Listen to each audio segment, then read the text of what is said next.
Give me a break, I said to my buddy Tim. I'm serious, Tim said. Look it up.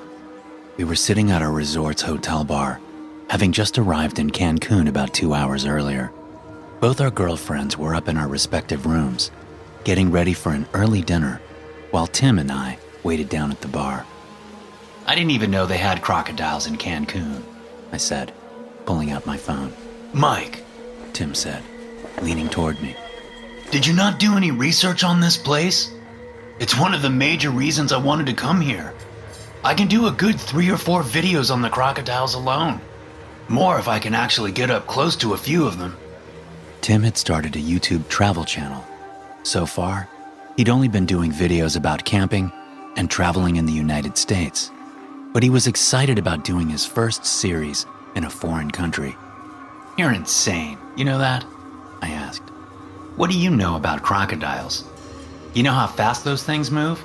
I typed in a search on my phone about crocodiles in Cancun. I'm not going to put my hand in one's mouth or anything, Tim said. You know me better than that. But with the magic of filmmaking, I can make it look like I get very close to them. Besides, people feed them all the time here. Maybe I'll see some unsuspecting tourist get chomped on. I knew Tim was joking, but I still shook my head in disgust. Don't even joke about that, man, I said, glancing down at the stories Google pulled up for me on my phone. According to reports, there had been more and more incidents of crocodiles attacking people in the Cancun area. Biologists blamed it on rising river levels that allowed the crocodiles to move around the area more, showing up in lagoons and cave systems that tourists frequented. Damn, I said, reading one of the news stories. 5 people have been killed by crocodiles this year. That's compared to no recorded deaths for the last 20 years in the area. I know, Tim said. That's what I'm saying. Most of the crocodiles down here aren't big or aggressive enough to kill people. They just end up maiming them. So whatever is doing the killing must be a big, nasty croc. And you want to try and find it? Not necessarily. Like I said, man, it's all about how you put things. With a good thumbnail and a scary title, I bet I can get 50,000 views in the first week. Something like, Monster Crocodile Terrorizes Cancun Resorts. How does that sound? It sounds like you're sick, I said, unable to keep from smiling at Tim's excitement. I wanted him to succeed, but I also didn't want anyone to get mauled or killed by a crocodile. Something occurred to me then. Have you ever seen Nightcrawler, Tim? The one with Jake Gyllenhaal? Tim laughed. Yeah, great movie. But don't worry, I'm not going to shove you into a crocodile just so I can grow my YouTube channel. Well, that's a relief. But, and don't be mad, I booked us a tour of some of the caves here tomorrow. Starts at 11 in the morning. Seriously? I said. You already paid for it? Yeah, man, my treat. Besides, this is what we're here for, right? I promise we'll have a good time. Fine, I said. But you get to tell the girls about it. They wanted to relax at the pool tomorrow. Speaking of which, Tim said, looking over my shoulder, the girls are here. We had a great meal and a few drinks before calling it a night. To my surprise, the girls were excited about the tour in the morning. Of course, they probably didn't know about Tim's ulterior motives. By the time the tour rolled around, I had all but forgotten about the gruesome news stories about crocodile attacks. After all, I reasoned, 5 out of the hundreds of thousands of people that had been in the area wasn't bad. What were the chances of our group getting attacked? A private tour company picked us up right at 11. We all got into their van and started the hour drive out of the hotel zone and down the coast. Our driver's name was Israel, and our tour guide's name was Umberto. On the drive to our destination, Umberto told us all about the caves we were going to see. There's a whole system of these caves on the Yucatan Peninsula, known as cenotes. Umberto went on to explain in excellent English what kind of wildlife we were likely to see.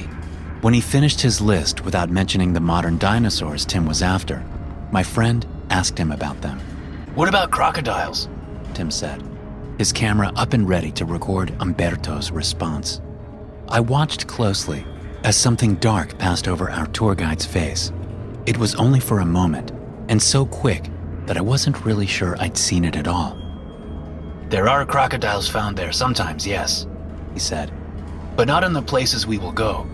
However, there are crocodile shows I can tell you about if you wish, handled by professionals, very safe."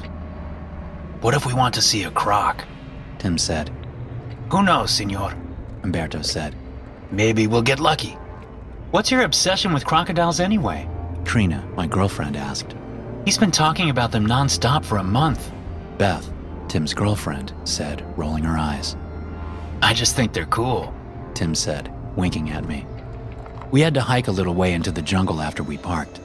Umberto handed us life jackets and told us in no uncertain terms that we were to wear them the whole time we were in the water.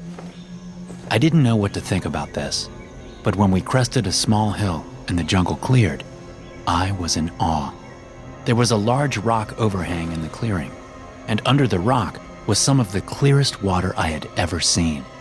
It was a large pool, perhaps the size of a public swimming pool, and you could see all the way to the bottom, which was a good 10 feet deep in places. The rock roof over the natural pool sloped down toward the back, and it looked like there were passageways in the rock that could easily fit a human. There were some stairs leading down a slope to the water, so we could get in easily if we didn't want to jump. Tim, of course, was the first one in. He threw his stuff down, grabbed his waterproof camera, and jumped in with a shout. "Oh, hell yeah, Umberto," he called. "The water's great." Umberto smiled and gave a thumbs up before heading back down to the van to get the cooler with our lunch in it.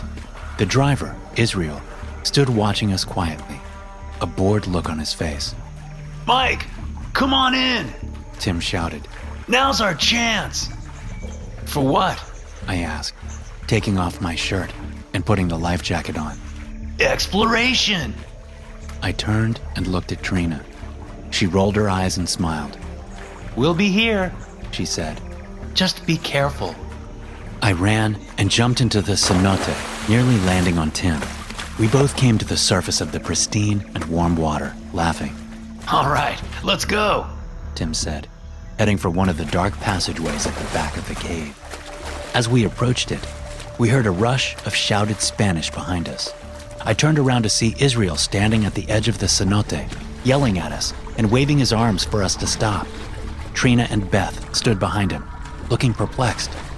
"He says we can't go that way," I told Tim, who was pressing on as if nothing was amiss. "Of course he'll say that," Tim said. "But I paid my money, and I'll go where I want. You got my back?" I looked back at Israel, who saw that he wasn't getting through to us. "Está bien," I called out to him, telling him it was all good. Then I turned and swam, following Tim into the dark passageway. The light faded behind us as we rounded a bend. The limestone walls were close enough that we used our hands to help ourselves along. Tim turned on his camera's light, and we continued on with only that for illumination. The further we got, the more I realized how bad an idea this was. There was no way we could outmaneuver a crocodile in the water. We were sitting ducks. "This is a bad idea," I said. "We should..." "Oh, shit! What? What is it?" "Something touched my leg," I said, twisting around and trying to look into the water, but only seeing the camera's light reflected off the surface. "There are tons of fish and turtles in here, man," Tim said. "I bet it was..." Tim slammed into me. Our heads cracked together from the impact. "What the f*** was that?" I said, rubbing my head. "I don't know," Tim said, fear creeping into his voice. "Let's go back." "Good idea," I said, turning around. Just as I did so, something big and fast hit me in the back of the legs, causing me to backflip in the water. I scrambled to get my head out of the water and pressed myself against the wall of the tunnel, as if that would help anything. "That was the same thing," Tim said, his voice shaking. "It just went past us. It hit me out of the way and then ran into you." "Whatever it was big and strong," I said, unable to fathom just how strong it was. The thing pushed me out of the way like I was a floating beach ball in the water. We stayed there for a minute, waiting for the thing to attack us. Tim was the one to break the spell of fear we were under. "Let's go," he said. "We just can't sit here and wait for it." "Right," I said. "Of course." We worked our way back toward the tunnel entrance, breathing hard and shivering despite the relatively warm water. I took the lead this time, and Tim followed along behind, holding up his camera for light.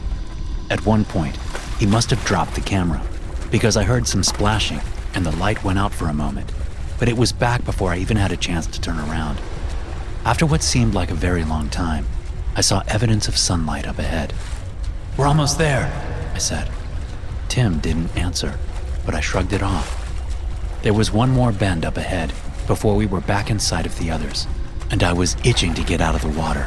I started moving faster, and Tim started falling behind. Just as I reached the bend, I noticed that he was no longer right behind me. I paused and turned to check on my friend. "Hey, Tim!" The words froze in my throat. About 10 yards behind me, something was holding up Tim's camera. Its yellow eyes seemed to glow with malice from where they stared at me, just above the surface of the water, the vertical pupils fixed unnervingly on me. I could barely see its dark, leathery arm where it came out of the water to hold the camera. Its face was a mess of scales, its ridged skull easily twice the size of mine, and as it rose up out of the water, it revealed its mouth, which looked to be a row of jagged teeth sticking out all around its vaguely human, oblong head. Still fixed on me with its sickly yellow eyes, the creature's permanent smile split apart, its hinged jaw opening to release a gush of bloody water. And there, in the middle of its maw, sat a severed hand. Tim's hand. The creature used its tongue to shift the hand out, the fingers falling against its teeth. It snapped down, severing the fingers like they were hot dogs under a butcher's knife. I screamed and convulsed, pushing off the wall and rounding that final bend. I could see the girls swimming in the cenote, and I screamed at them to get out of the water, sure that any second, the hideous thing would pull me under and devour me like it did Tim. "Get out of the water! Get out! Get out! There's a crocodile!" In my panicked state, telling them there was a crocodile in the water seemed like the best thing to do. There was no time to explain to them about the creature, and if I had called out about a monster in the water, they would have laughed, thinking it was a joke. But they believed a crocodile could be in the water, so they climbed out, and soon after, I climbed out too. Israel and Umberto stood there with us, staring at the water in utter shock. Beth was asking me where Tim was, but I could do nothing but watch the water, knowing, somehow, that something terrible was coming. "Look!" Trina said in a near scream. Just near the back of the cave, where the shade made the water dark, we saw a cloud of red liquid streaming out as if from an underwater hose. And in that red liquid, that blood, a familiar face came floating out. Beth and Trina both screamed, seeing it for what it was, Tim's severed head. It bobbed to the surface, his eyes open and staring in different directions. It floated there, face up, while we stood on the shore, unable to comprehend what had just happened. "It was a crocodile," I said. It was a lie. I knew it was. But I needed that lie. I repeated it again and again. I couldn't face a world where such creatures roamed, so I shoved what I saw deep inside, telling everyone that it was a big crocodile, warning them never to let anyone into that cave again.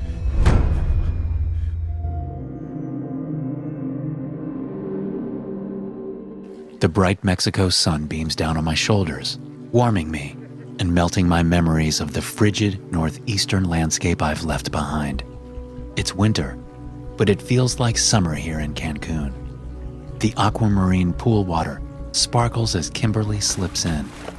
There are a few people around the pool, but it's nowhere near crowded. Not on this Monday afternoon. Kim looks up at me from the water, smiling and squinting behind her glasses. "You coming in, silly?" she asks. "The water's perfect." "Yes," I say, smiling down at her. I turn to see that she's put her stuff on one of the lounge chairs behind me. I dump my bag, towel, and book down on the chair next to hers. I don't have my phone. It's back up in the room, which feels both weird and awesome at the same time. I slip into the water and release a sigh as it cradles me, the near weightlessness putting ever more mental distance between me and the troubles I've left behind to come on this vacation. I've got water, sun, a good book, and no work for the next week. Not to mention Kim, looking amazing in her pink bikini. What could be better? Nothing, that's what. Yeah, it's gonna be a great vacation. There's a swim-up bar on the other side of the pool, and I'm tempted to head over there now. But it's a little early for me to start drinking, even if I am on vacation. Soon enough, though, the choice is taken out of my hands. A couple who had been lounging on the other side of the pool walk up, smiling and carrying 4 drinks. Hey, The guy says. you're Americans, right? I can tell by his accent that he's American, or maybe Canadian. Yeah, I say. we're from Buffalo. You? Cincinnati. The guy says, kneeling. Here, have a drink with us. He extends one hand to me with a blue tropical drink in it, and the woman does the same to Kim.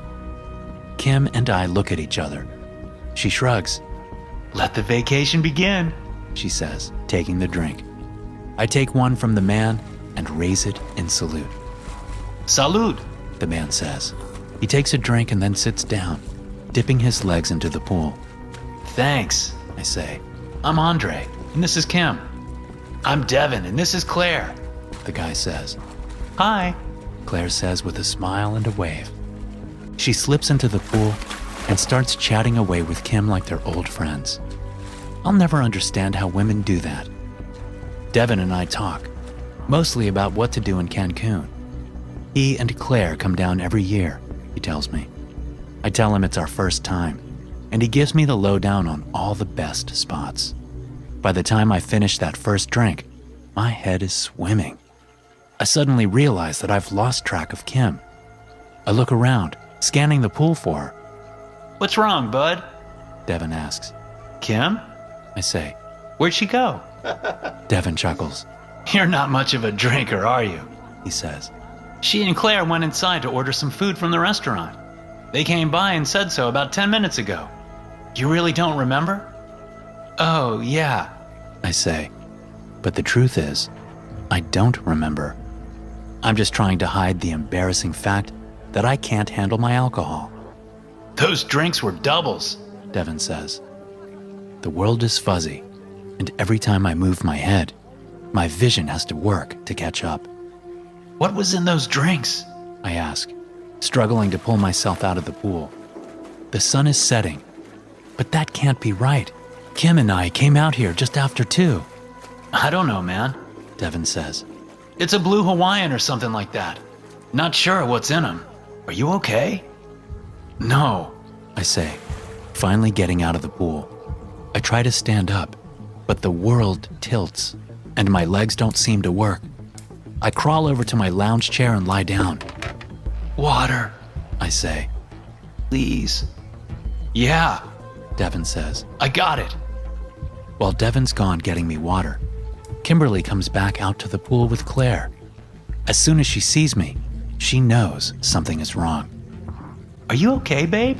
She says. I try to focus my eyes on Claire behind her to see how far away she is.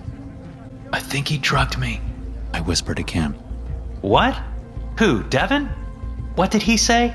Claire says, just a hint of indignation in her voice. I guess I wasn't quiet enough. He doesn't drink much, Kim says, apologetically. What happened, Devin? Claire says, looking up at Devin, who approaches with a glass of water in his hand. I don't know. I think that drink was too much for him. He says. Here you go, buddy. He hands me the glass of water and I take a sip, then immediately spit it out. What the hell is this? I ask, slurring my words. That's not water. What? I asked the bartender to give me filtered water. Devin takes a sip and spits it out. You're right, he says, then dumps it out on the ground. That must be tap water. I want to go back to the room, I say to Kim. Let's go back to the room. Okay, Kim says. can you walk? I sit up and pause, waiting for my vision to catch up with the movement. I stand up and then immediately sit back down hard on the chair. I'll help you. Devin says. No, I say. not you. Andre, Kim says to me. I'm so sorry. She continues, talking to Devin and Claire. This is so embarrassing. We would greatly appreciate your help. You've been nothing but good to us. I can barely keep my eyes open now, so I let Devin help me up to our suite. Kim unlocks the door, and Devin guides me over to the couch, setting me down. He grabs a bottle of water from our mini fridge and sets it next to me. Sorry about this, bud, He says. I wish I could do something for you. I'll be sure to talk to the front desk about this. Oh, don't worry about that, Kim says. We'll take care of it when he's feeling better. I hope he feels better soon, Claire says as she and Devin leave. I'm able to keep my eyes open long enough to watch Kim shut the door. I want to tell her to swing out the little metal plate that will stop anyone from opening the door more than 2 inches. But consciousness falls away from me as soon as I see we're both safely in the room. Whimpering sounds scratch at my unconscious mind, pulling me from sleep little by little.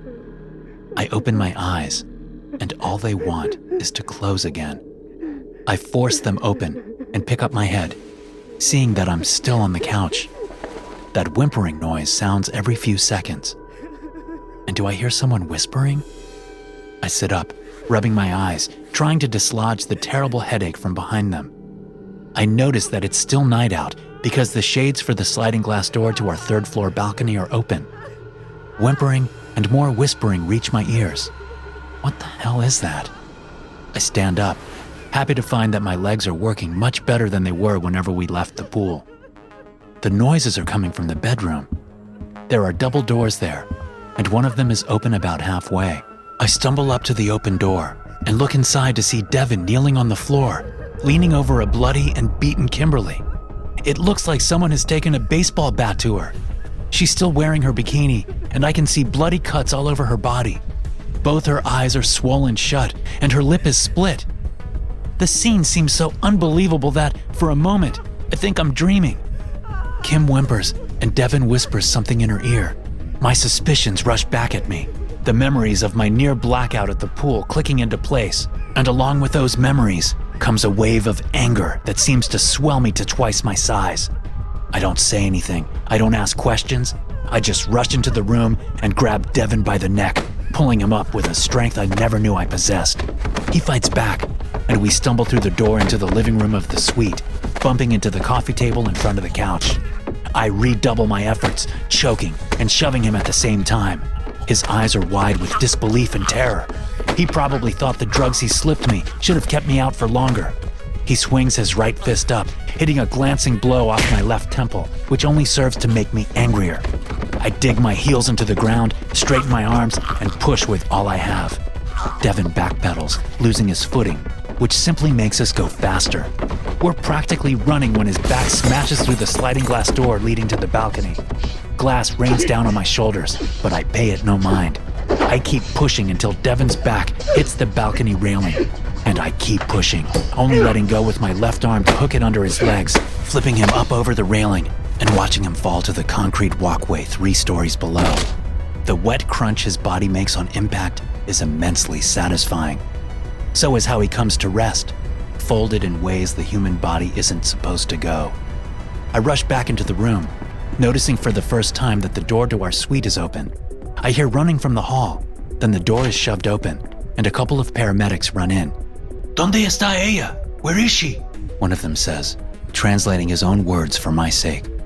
I bring them into the bedroom, and they immediately begin working on Kim, who is, thankfully, still alive.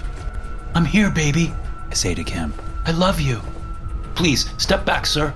The same paramedic says. We'll handle this. Is she going to be okay? I ask. Is she? Most of the wounds look superficial, so I think so. We'll know more in a few minutes. Please, step back.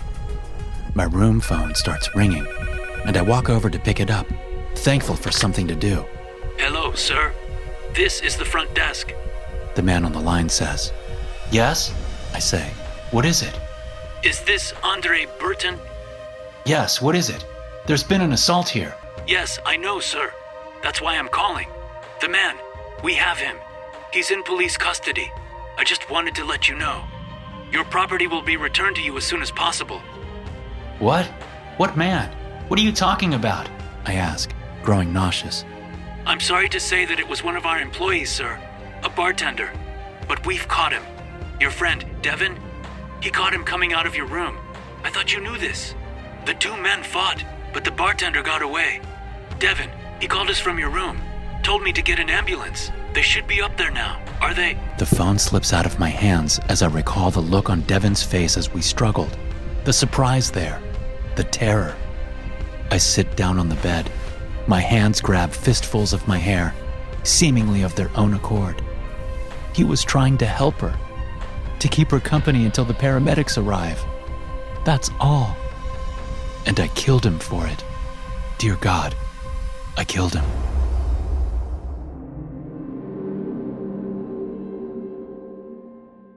Where did you last see him? John asked me from the front seat of the taxi. I don't know. I said, trying and failing to clear my alcohol-fogged brain. Maybe at the bar? I don't remember, damn it. He was dancing last time I saw him. My friend Tiffany sat next to me. He looked pretty drunk, but I didn't think he would just wander off like he did. Well, that's what I'm worried about, John said. Maybe he didn't wander off. Maybe he was robbed or something. Strange things can happen down here, especially when you're blackout drunk. The taxi driver spoke Spanish to John, who answered him in the same language. The driver nodded and put the car in gear, pulling us away from the bar. Our night had been going so well. We were in Cancun for spring break, like thousands of other college kids. We'd spent the night drinking and dancing, and generally being jackasses at this bar near the beach. Everything was sand in the bar, which was pretty cool. I'd never been to any place like that. And it was packed with all kinds of people, young and drunk, and looking to have a good time, just like we were. But when 1 o'clock in the morning hit, and it was time for us to leave, we couldn't find our friend Harold. What are we doing? I asked John, who was the only one that knew Spanish. He was also the most responsible of us, only having a couple of drinks over the course of the night. We're going to pay this guy to drive us around for a bit, John said. We're going to call out the windows for Harold, and we're going to hope he just decided to walk back to the house. We had all pitched in to rent a house in a nice little gated community right near the beach, but it was outside the hotel zone, and it was a good 3 miles from the club to the house. A lot could happen in 3 miles, in the middle of the night anywhere, not just in Mexico. And that was all dependent on the idea that Harold had decided to walk home and wasn't unconscious in an alley somewhere. I shouted. God! Harold had always been like a brother to me. He was a small guy, quiet, and not the best at standing up for himself. For a big guy like me, with essentially the opposite personality, this was a complete failure on my part. Harold was the first friend I made at college, and ever since, there had been a kind of unspoken agreement that I'd have his back no matter what. Chill, Derek, John said. This is not the time to lose your cool. The driver glared at me in the rearview mirror. Well, let's just go, I said. Can't this guy drive any faster? We don't want to drive fast, remember? John said. We need to be looking for Harold. Tiffany was looking out her side of the car, and she started calling for Harold every 10 seconds or so. John did the same on the other side. I scanned the roadside as we drove, looking into ditches and down alleys. I saw several dogs roaming around, but no people. Certainly no Harold. As we came up to an intersection, I saw movement down the side street. Stop! I said. Alto! The driver stopped, pulling over just past the street. What is it? John asked. I saw something, I said, getting out of the car. Tiffany, you stay here. John, come with me. John spoke some Spanish to the driver and then got out of the car. We walked over to the side street and started down it. There were 2 guys in uniform standing in the road, leaning into the back seat of a blue and white extended cab truck marked with Policía Federal. Whoa, Those are federales, John said. Yeah, no shit, I said. What do you suppose they're doing? Derek? John warned, but I kept walking. He trailed along behind me. I approached on the other side of the street, getting up next to the truck so I could see what they were doing. One of the police officers saw me coming and tapped his partner. They both turned around and looked at me, blocking my view of the back seat. What you got there? I asked. One of the guys started speaking Spanish. Harold, you in there? I called. Derek? I could tell from his voice that he'd been crying. I stormed across the street, swaying, but determined to plow through these cops to get my friend back. I'd heard about dirty cops wanting money in Mexico, and I wasn't about to pay them anything. I wanted to know what the hell they were doing to my friend. Both officers raised their weapons, submachine guns from the look of them, when I was about 10 feet away. The one was still speaking rapid Spanish. Chill out, Derek, John said. He says that Harold broke into a house. They're arresting him. Bullshit, I said. Ask them what they want. I pulled a wad of pesos out of my pocket. How much? How much?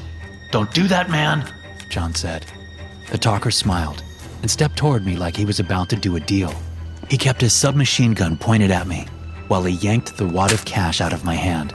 Then he let the gun hang on its strap as he grabbed my hand, speaking again. Oh, Christ, Derek, John said from behind me. He's arresting you now, too. I outweighed the guy by a good 50 pounds. So when he tried to turn me around to put the plastic cuffs on, I yanked my hand away and elbowed him in the throat. He stumbled back, grabbing at his submachine gun.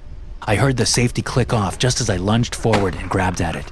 He got his finger inside the trigger guard just as I grabbed a hold of the stock, and the gun went off, spraying several bullets right into his partner. Blood splattered the side of the truck as the officer crumpled to the street. When he realized what had happened, his eyes went wide and his arms slackened for a moment. I kneed him in the crotch and found the clip to the gun strap, releasing it and taking the weapon in my hands. I kicked him down onto his back and put a foot on him, pointing the submachine gun at his chest. Looking over at the dead policeman, the reality of the situation dawned on me, fighting through the haze of alcohol I'd been living in for the last 6 hours. I said. Harold, you okay? Is it safe now? Harold slurred from the back of the truck. He didn't wait for me to answer before stumbling out and tripping over the dead policeman.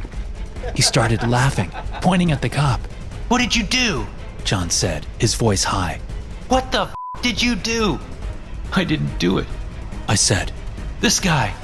Immense pain in my leg cut my words short, and I looked down to see that the cop had stabbed me in the leg with his knife. On reflex, I pulled the trigger, and the gun nearly jumped out of my hands, but I was too close to miss, and the policeman's head exploded in a mess of gore. Holy shit, John said. Holy shit, holy shit, what the man? I looked from the knife in my leg to the police officer I'd just killed and back again. The mixture of sickening pain and dulling alcohol jumbled my thoughts into an incoherent sludge, much like the liquid that was leaking out of the cop's decimated skull. Whoa, are these guys really dead? Harold said. Did you just kill 2 cops, Derek? No, I said. Nope, we were never here. I heard movement from up the street and saw the taxi driver poking his head around the corner to see what was going on. I fired from the hip at him, missing wide. He turned and ran, and a moment later I heard Tiffany scream. A moment after that, I heard his taxi start up and drive off. Tiffany came stumbling around the corner, talking about how the guy had thrown her out of his car. When her gaze landed on the 2 bodies, she stopped, eyes wide and mouth open. I'm sorry, John said from just behind me. I turned in time to see him swinging a brick at my face. There was pain, and then everything went black. Once I woke up, processing was extremely quick. I was in a Mexican prison within a week, and there was nothing the U.S. State Department could do about it. I'd killed 2 federal cops. A cab driver and 2 of my friends were there to testify. I'll die in this Mexican prison, and it'll happen sooner than later. Not because of the other inmates or poor conditions, although those things are certainly a danger. No, it's because once a month, I'm visited by federal police officers, friends of the ones I killed, and they break my bones, smash my teeth in, and have fractured my skull several times. I have to use a colostomy bag now. because my insides have been so damaged, I can't even take a dump anymore. I can't take much more. I don't even have a chance to heal properly before they're back again. But I take solace in the fact that I helped protect my friend Harold. I just wish I'd done things a little differently. If I had to do it over again, I'd make sure to kill that taxi driver, and I'd sure as hell kill that traitor John. Thanks for watching. Be sure to subscribe and smash that like button to get notified every time I upload a new video. You can also check out some more of my animated horror stories right here.